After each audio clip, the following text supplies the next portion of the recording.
அனைவருக்கும் அன்பார்ந்த வணக்கத்தை தெரிவித்துக் கொள்கிறேன். நான் உங்கள் தியாகபாலா. நம்ம இந்த பதிவில் என்ன பார்க்க போகிறோம்னு சொன்னால், பங்களாதேஷ் பிரச்சனை. பங்களாதேச பிரச்சனையை தான் நம்ம ஒரு வார காலமாக பார்த்துட்டு வரோம்.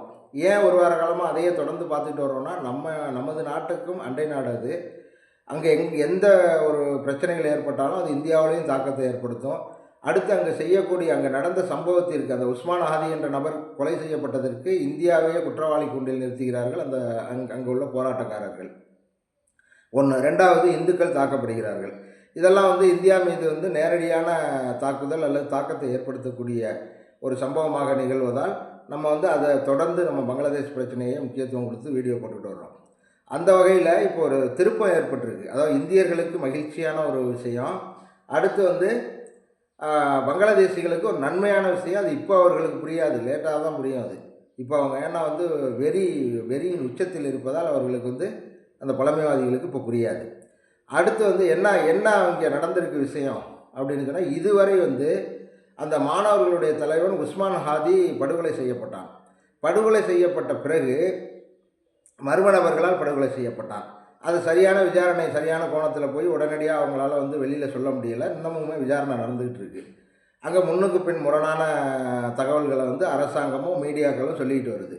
இப்போ அந்த வகையில் இந்தியா மீது முழு குற்றச்சாட்டையும் வச்சு அந்த வன்முறைகளும் போராட்டங்களும் கோர தாண்டவங்களும் நிறைவேறிட்டு வந்துச்சு.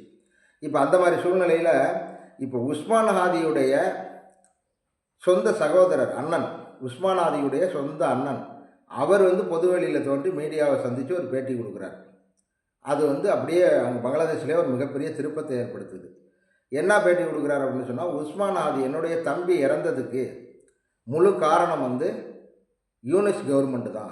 இந்த அரசாங்கம் தான் என் தம்பியை கொன்னுடுச்சு. இந்த எலெக்ஷன், இந்த தேர்தலில் அவங்க இந்த தேர்தலை நடத்தினா தோற்று போயிடுவாங்க அப்படிங்கிறதுக்காக இந்த தேர்தலை நடத்தக்கூடாது, நடைபெறக்கூடாது, தொடர்ந்து யூனிஸ் பிரதமராக நீடிக்கணும். இதுக்காக பண்ண கொலை தான் என்னுடைய தம்பி. இதுக்கு பலியானது என்னுடைய தம்பி. இதுக்கு முன்னாடி என்னுடைய தம்பியோட அந்நிய சக்திகள் எப்படி சொல்கிறாருன்னு பாருங்கள். வெளிநாட்டு சக்திகள் இப்போ என்ன நம்ம தொடர்ந்து பேசிட்டு வர்றோம்னா, வெளிநாட்டு சக்திகளின் மூலமாகத்தான் இந்த சதி வேலைகள் அரங்கேறுகிறது அப்படின்னு சொல்கிறோம். இதை உஸ்மான் ஹாதியுடைய அண்ணன் சொல்கிறார். அதாவது இந்தியாவுக்கு நேர் எதிர்ப்பு நிலையை எடுத்து கடுமையாக விமர்சனம் செய்து கொண்டு வந்த உஸ்மான் ஹாதியுடைய சகோதரர், மூத்த சகோதரர், அவர் தான் சொல்கிறார். அவர் என்ன சொல்கிறாருன்னு சொன்னாக்க, அந்நிய சக்திகள் என்னுடைய தம்பியோட உஸ்மான் ஹாதியோட நிறைய டீலிங் பேசினாங்க. ஆனால் அதுக்கெல்லாம் என்னுடைய தம்பி ஒத்துக்கலை. அவருடைய எண்ணம் முழுக்க நேர்மையான தேர்தல் நடக்கணுங்கிறதுல தான் இருந்துச்சு. ஆனால் எவ்வளவோ அதுக்கு முன்னாடி டீலிங் பேசினாங்கன்னு சொன்னால் யூனிஸை நீடிக்க வைக்கணும். யூனிஸை அந்த நாட்டோட தலைமை பொறுப்பில் அதிபராகவோ அல்லது பிரதமராகவோ நீடிக்க வைக்கணுங்கிறது தான் அவங்களுடைய திட்டம். அதுக்கு டீலிங் பேசும்போது அந்த டீலிங்கெல்லாம் என் தம்பி ஒத்துக்கலை. நேர்மையான தேர்தல் நடக்கணும், சரியான தேர்தல் நடந்து சரியான நபர் தேர்ந்தெடுக்கப்படணுங்கிறதுல உறுதியாக இருந்தார் என் தம்பி. அதனால தான் உஸ்மான் ஹாதியை குறி வச்சு கொண்டுட்டாங்க. ஒன்று உஸ்மான் ஹாதியை குறி வச்சு கொள்வது ஒன்று. அடுத்து உஸ்மான் ஹாதி மக்கள் மத்தியில் நல்லா வளர்ந்துக்கிட்டு வந்த ஒரு இளைஞர். அதனால் அது பிடிக்கலை அவங்களுக்கு. அடுத்து உஸ்மான் ஹாதி அந்நிய சக்திகள் உள்ளே போடுறதுக்கு தடையாக இருந்தார். இது மாதிரியான காரணங்கள்னால அடுத்து தேர்தலையும் தள்ளி போடணும். தேர்தல் இப்போதைக்கு வந்தால் யூனிஸ் அதிபராக முடியாதுங்கிறதுனால தேர்தலையும் இப்போ நடத்தக்கூடாது. இது எல்லாத்தையும் ஒன்றா இப்போ நடக்கணும், எல்லாம் ஒன்றா நடக்கணும் அப்படின்னு சொன்னால் உஸ்மான் ஹாதி கொலை செய்யப்படணும் அப்படிங்கிற ஒரு தந்திரமான வேலையை தான் இந்த அரசாங்கம் செஞ்சுருக்கு. முழுக்க என்னுடைய தம்பியுடைய சாவுக்கு காரணம் இந்த கவர்மெண்ட்டு தான், யூனிஸ் கவர்மெண்ட்டு தான் அப்படின்னு ஆணித்தரமாக அவர் பப்ளிக் மீடியாவில் பேட்டி கொடுத்துட்டார். இதுக்கு எப்படி ரெஸ்பான்ஸ் பண்ணுறாங்க யூனிஸ் கவர்மெண்ட்டு அப்படின்னு சொன்னாக்க, இதுவரைக்கும் ஒன்றும் கிடையாது. இனிமேல் தான் அந்த ரெஸ்பான்ஸ்லாம் பண்ணுவாங்க.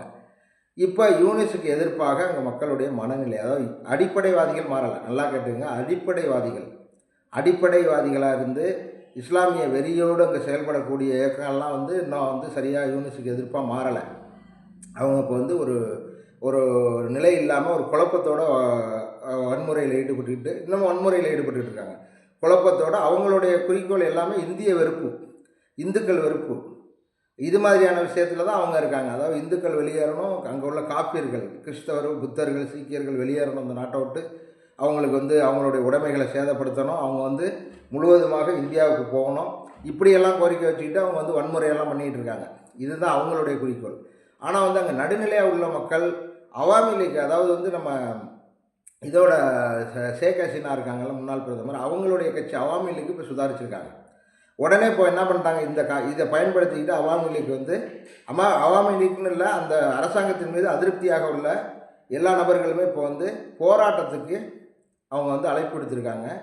போராட்டத்துக்கான அழைப்பை வந்து நிறையா மக்கள் அங்கே வந்து பப்ளிக் மீடியாவெல்லாம் வரவேற்றிருக்காங்க. இது வந்து பங்களாதேஷில் ஒரு மிகப்பெரிய திருப்பத்தை ஏற்படுத்த போகுது. யூனிஸ் இந்தியாவுக்கு எதிர்ப்பாக சதி செய்து கொண்டு வந்த யூனிஸ், இந்தியாவுக்கு எதிர்ப்பாக என்னென்ன விஷயங்கள்லாம் அவர் பண்ணிட்டு வந்தாரோ அதெல்லாம் இப்போ வெட்ட வெளிச்சமாகுது. மக்கள் மத்தியில் கொஞ்சம் மனநிலை மாற ஆரம்பிச்சிருக்கு. இப்போ வந்து அவருக்கே வந்து அவர் எரிஞ்ச கல் வந்து அவருக்கே திரும்பி செல்லுது, யூனிஸுக்கே திரும்பி செல்லுது. கூடிய விரைவில் வந்து யூனிஸ் நாட்டை விட்டு ஓடுவார். இல்லைன்னு சொன்னாக்கா வந்து யூனிஸ் ஏதாவது உயிருக்கு ஆபத்து இல்லை சிறைப்படுவார். இதில் 3ல் ஏதோ ஒன்று கண்டிப்பாக நடக்கும். இந்தியாவுக்கு எதிர்ப்பாக வெளிநாட்டு சக்திகளின் ஏவலாக செயல்பட்டு வந்த யூனிஸ் இந்த உஸ்மான் ஹாதி இறந்த உடனே சுடப்பட்ட உடனேயே அவர் யூனிஸோட ஸ்டேட்மெண்ட் என்னன்னா, ஷேக் ஹசீனாவுக்கு அடைக்கலம் கொடுக்கக்கூடிய நாடு, இதுதான் இதுக்கு காரணம் அப்படிங்கிறது மாதிரியே ஒரு ஸ்டேட்மெண்ட். அப்படியே அரசியல்வாதி தான் வந்து தந்திரமாக கொடுப்பாங்களே, அது மாதிரி தந்திரமாக நேரடியாக கோட் பண்ணாமல் தந்திரமாக வந்து ஷேக் ஹசீனாவையும் இந்தியாவையும் தான் அவர் கோட் பண்ணி ட்வீட் போடுறாரு. அப்புறம் பேசினதே வந்து அப்படி தான், உஸ்மான் ஹாதியோடைய இறுதிச் சடங்கில் பேசினதே பார்த்தா முழுக்க இந்தியாவுக்கு எதிர்ப்பான ஒரு மனநிலையில் அவர் இன்டைரக்டாக இப்படி தான் பேசினார். இவருடைய இந்த முகமது யூனிஸுடைய செயல்பாடு அனைத்துமே வந்து இவர் அந்த சீஃப் அட்வைசருங்கிற பேரில் பங்களாதேஷ் தலைமையை ஏற்றுக்கிட்ட பிறகு இந்த நபருடைய செயல்பாடு அனைத்துமே இந்தியாவை டார்கெட் பண்ணி தான் இருந்துச்சு.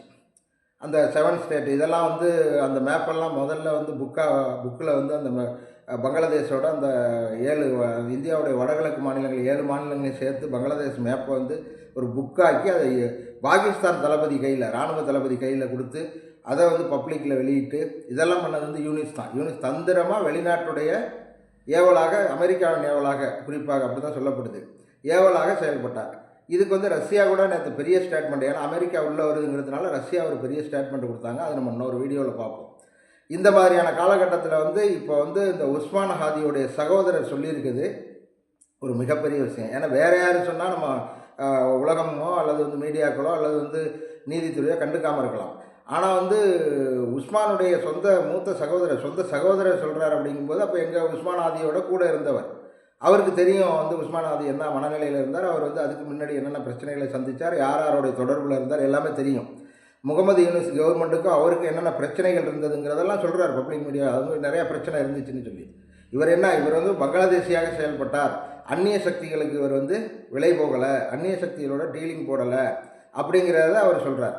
அப்போது ஒரு பங்களாதேஷியாக இருந்து இந்தியாவுக்கு எதிர்ப்பாளராக, பங்களாதேச பார்வையில் பங்களாதேச தேசியவாதியாக இந்தியாவை எதிர்த்தவர் அந்த உஸ்மான் ஹாதி. ஆனால் வந்து முகமது யூனிஸ் அப்படி கிடையாது. முகமது யூனிஸ் பங்களாதேஷுக்கும் ஒரு தேசியவாதியும் கிடையாது. பங்களாதேஷில் அவர் வாழ்ந்ததே கொஞ்ச காலம்தான், எல்லாம் அமெரிக்காவில் தான் அவருடைய வாழ்க்கை. அந்த மாதிரியான ஒரு நபர் வந்து பங்களாதேசத்துக்குள்ள வந்து இப்போ வந்து இந்த அதிபராக ஒரு பங்களாதேச அரசியலில் குழப்பத்தை ஏற்படுத்தி கொண்டு இருப்பது அந்நிய சக்திகளின் கைகூலியாக ஏவலாக தான் இருக்கிறார் என்பதை போட்டு உடைத்துவிட்டார் பொது வெளியில் உஸ்மான் ஹாதியுடைய அண்ணன். இப்போ வந்து போராட்டத்துக்கு வந்து அழைப்பு கொடுத்துருக்காங்க. அதாவது வந்து அவாமி லீக்கோட லீடர்கள் மட்டும் இல்லை, மொத்தத்தில் பங்களாதேஷில் நடுநிலையாக இருக்கக்கூடிய இயக்கங்கள்லாம் போராட்டத்துக்கு அழைப்பு கொடுத்துருக்காங்க. தேசியத்தை விரும்பக்கூடியவர்கள் போராட்டத்தில் கலந்துங்கன்னு சொல்லியிருக்காங்க. இந்த போராட்டம் தான் வந்து அங்கே பங்களாதேஷோடைய நிலைமையை மாற்றி அமைக்க போகுது. பார்ப்போம், காத்திருந்து பார்ப்போம் என்ன நடக்க போகுது அப்படின்னு சொல்லி அடுத்த வீடியோவில். நன்றி, வணக்கம்.